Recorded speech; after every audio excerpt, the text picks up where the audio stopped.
Well, the time to evacuate ahead of Hurricane Florence is running out. You can see in just a moment here, local businesses in Myrtle Beach, South Carolina, including the Waffle House here, are shut down for the storm. FEMA watches the 24-hour breakfast restaurants are actually an index for just how seriously an area could be affected by a hurricane. Nearly 700 South Carolina prison inmates and corrections officers will not be evacuated despite a mandatory evacuation order from the government.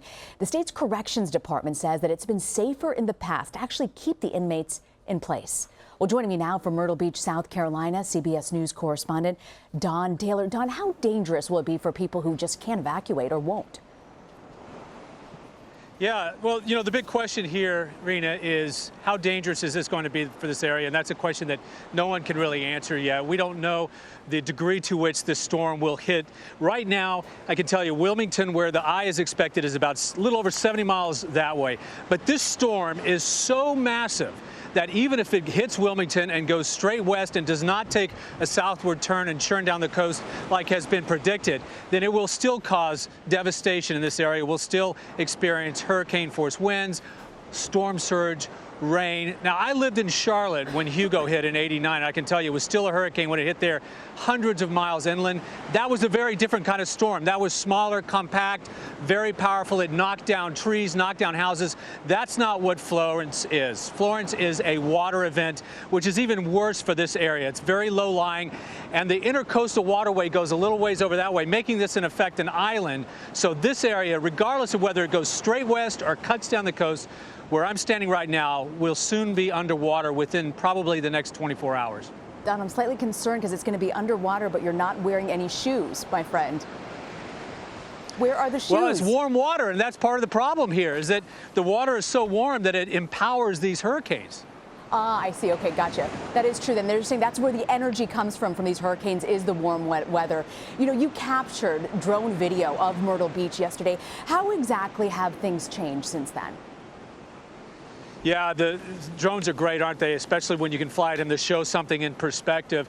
The one thing I will say is it's even more of a ghost town. Myrtle Beach, ordinarily this time of year, would be a bustling tourist center. I mean, it's an amazingly beautiful place with incredible beaches here. But yesterday, there were a few businesses still open, mainly restaurants and some bars for the hangers-on here. Right now, I took a drive a little while ago, and I can tell you I didn't see one business that was open. Some of the hotels are catering to the news crews or to people who've decided not to leave, but it's mainly pretty shut down. People are paying attention to the mandatory evacuation orders. We've seen a steady stream of cars headed west. The local hospital evacuated 300 patients, some to as far away as Florida, so they are taking it seriously, as they should. And is there a point that they're saying right now, Don, where it's just too late to evacuate, you just got to hunker down at that point?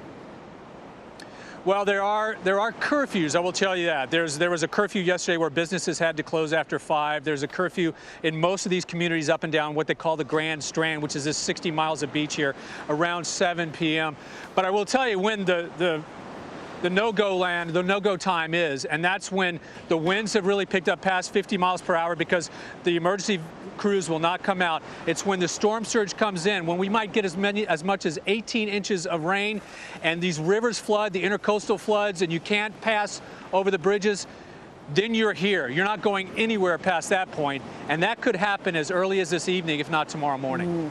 I know it might be too early to estimate this, but I know there's got to be some concerns with those boarded up businesses. What are the potential economic costs with a storm like this?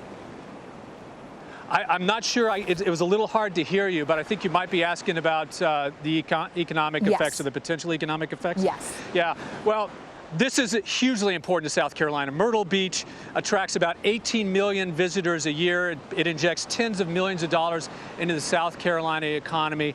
And if these beaches are washed away by this storm, it's going to take a long time to replenish them. If the luxury hotels are damaged by the floodwaters, take a long time to fix them. That's money that's not coming in. But also, just west of here is farmland. Vast acres of farms that could be inundated with water and affect those, and that is even more of a potential disaster for the state. That's such a great point. Our Don Dahler in Myrtle Beach. Don, stay safe, and we'll check in with you throughout the afternoon.